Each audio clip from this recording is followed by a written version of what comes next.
Mes chers compatriotes, ce lundi funeste du 3 novembre 2025, la Guinée a été une nouvelle fois trahie.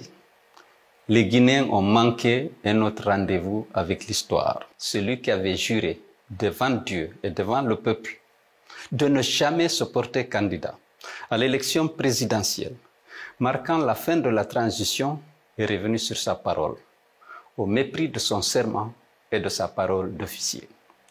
Le général Mamadi Doumbouya a déposé en effet sa candidature à la Cour suprême, la plus haute institution judiciaire du pays, devant laquelle il avait juré pourtant de ne jamais le faire, et à laquelle institution il avait demandé qu'en cas de parjure, de lui faire subir la rigueur de la loi. C'est à un autre coup d'État, assimilable à une haute trahison, que nous avons assisté ce 3 novembre, après celui sanglant du 5 septembre 2021. Mes chers compatriotes, notre pays est dirigé de main de fer par un groupe de prédateurs et un clan mafieux qui ont instauré, pour se maintenir au pouvoir, un climat de terreur marqué par une violation massive des droits de l'homme et une restriction drastique des libertés publiques. On a enregistré à ce jour des dizaines d'assassinats ciblés, plusieurs enlèvements nocturnes suivis de tortures, des emprisonnements arbitraires, des harcèlements judiciaires ainsi que des morts suspectes en détention de personnalités civiles et militaires. La question que tout le monde se pose aujourd'hui est la suivante. Que faire pour arrêter la folie liberticide de la junte et mettre fin à cette dictature féroce et impitoyable? Chacun de nous est concerné par la résistance à opposer à cette junte sans foi ni loi, prisonnière de ses propres trahisons, engluée dans ses contradictions. Elle avait promis la refondation. Elle n'offre que larmes et désolation.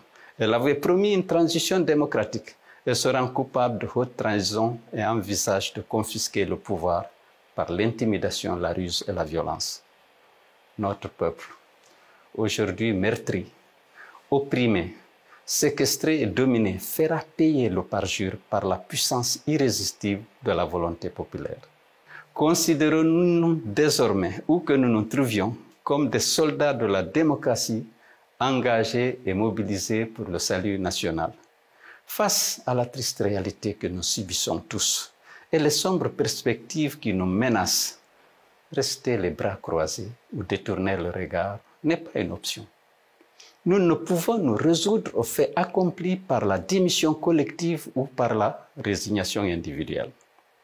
Peuple martyr de Guinée, mes chers compatriotes, nous devons mieux nous organiser, nous rassembler au-delà des partis politiques et des communautés régionales pour identifier ensemble les nouvelles stratégies plus adaptées à la lutte que nous devons mener pour le triomphe des valeurs que nous partageons et pour l'épanouissement des générations actuelles et futures. Dans ce combat, nous ne plierons pas, nous ne reculerons pas, nous ne céderons pas d'un iota.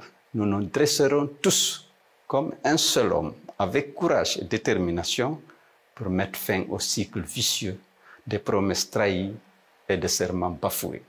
Nous nous battrons par tous les moyens pour la liberté, la démocratie et la justice, pour le triomphe de la légitimité républicaine et la préservation des acquis démocratiques obtenus de haute lutte et chers à tous, à ceux qui se croient invulnérables et invincibles, parce qu'ils se sont enrichis sur le dos du peuple et détiennent des armes.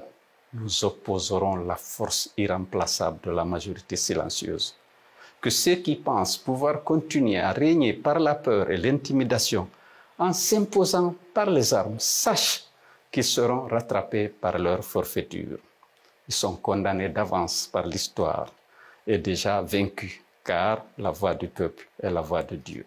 Mes chers compatriotes, soyons convaincus que la Guinée ne perdra pas son combat pour la démocratie et les libertés. Que Dieu protège notre pays et éclaire le chemin de ceux qui luttent. Vive la République, vive le peuple de Guinée, libre et souverain.